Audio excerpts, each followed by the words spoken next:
Saudara-saudara yang terkasih dalam Kristus, dalam bacaan pada hari Minggu ini ada hal yang menarik, yakni kesamaan antara Abraham dalam bacaan pertama dan juga Marta dalam bacaan Injil.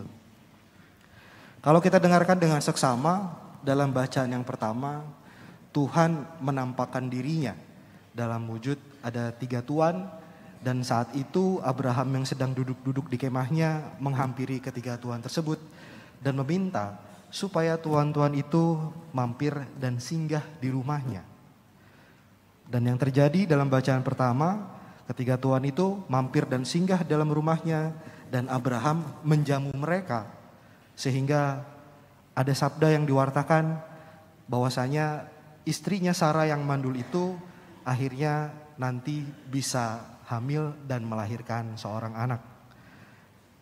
Ketika keramahan milik Abraham untuk menerima tuan-tuan tersebut, ada sabda yang muncul dan Abraham mendengarkan sabda itu dan warta Allah terjadi dalam hidupnya.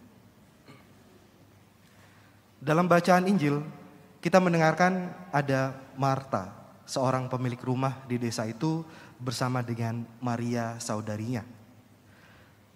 Sebagai seorang pemilik rumah, ketika ada tamu, terutama tamu agung ya, Yesus ini adalah tamu agung yang namanya sudah sangat terkenal di mana-mana. Maka Marta pun berusaha sebaik mungkin sebagai seorang tuan rumah, memberikan yang terbaik, jamuan-jamuan yang terbaik, pelayanan yang terbaik, apapun yang terbaik dia usahakan dan dia berikan kepada tamu yang datang. Terutama Yesus serta para murid dan pengikut-pengikutnya yang lain. Dikatakan dalam Injil bahwa Marta sangat sibuk sekali untuk melayani tamu-tamu yang hadir. Maka Marta berbisik kepada Yesus, "Tuhan, tolong suruhlah saudariku untuk membantu aku karena dia hanya mendengarkanmu duduk di kakimu." Apa yang diminta Marta itu buat Yesus adalah hal yang sebenarnya tidak salah juga, tetapi ada hal yang terpenting ketika Yesus hadir dan Yesus datang. Yakni Yesus datang untuk mewartakan sabda.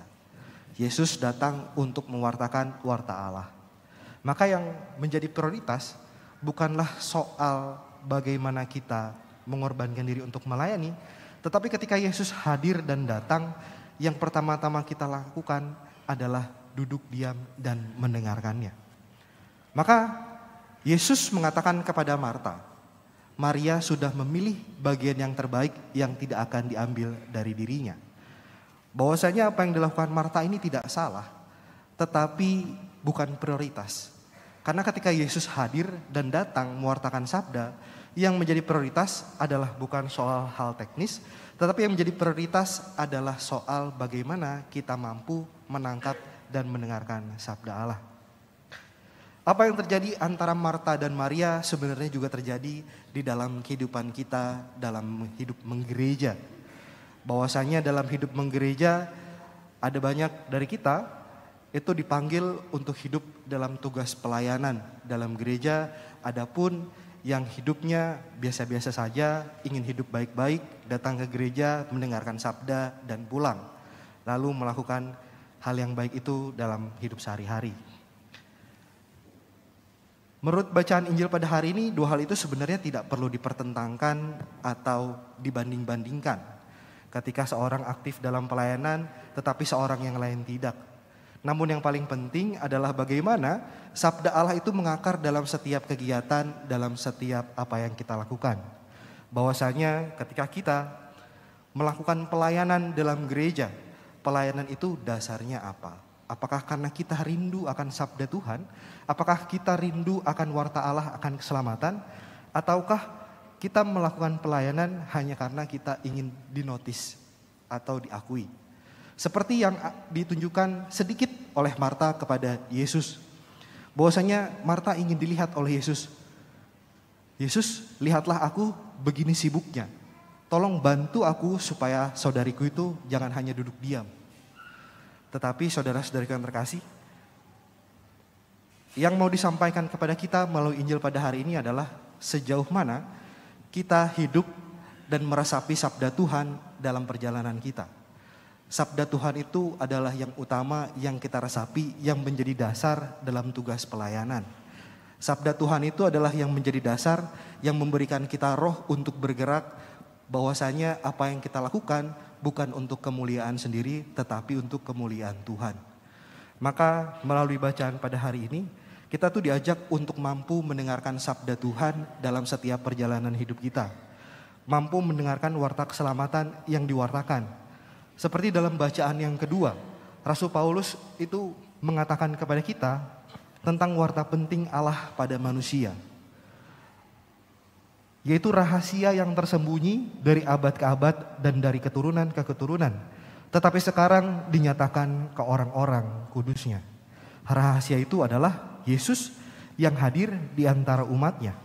Maka Paulus mengajar kepada siapapun tentang hikmat yang memimpin kepada kesempurnaan Kristus. Maka saudara-saudariku yang terkasih, dalam bacaan minggu ini sebenarnya kita diajak untuk mencari dahulu tentang sabda Tuhan. Mendengarkan dulu, meresapi dan mengakarkan sabda Tuhan dalam hidup kita. Sehingga dalam setiap kegiatan, dalam setiap karya, dalam setiap tugas, dalam setiap pelayanan, apa yang kita lakukan berdasarkan dari sabda Allah yang sudah hinggap dan meresap, serta kita mampu menghasilkan buah-buah rohani dan menjadi berkat bagi sesama. Apapun tugas kita, apapun pelayanan kita, apapun pekerjaan kita. Semoga sabda Tuhan yang kita cari, sabda Tuhan yang kita dengarkan itu menguatkan kita. Karena Yesus pun pernah berkata demikian, carilah dahulu kerajaan Allah dan kebenarannya, maka semua akan ditambahkan kepadamu.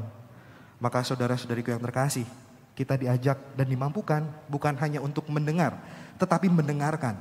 Dan mendengarkan itu membutuhkan pengorbanan waktu, pengorbanan kesadaran, pengorbanan kesabaran untuk mendengarkan dan meresapi. Dan semoga kita mampu memiliki hati untuk mendengarkan sabda Tuhan, sehingga kita boleh menjadi berkat bagi sesama. Tuhan memberkati kita semua.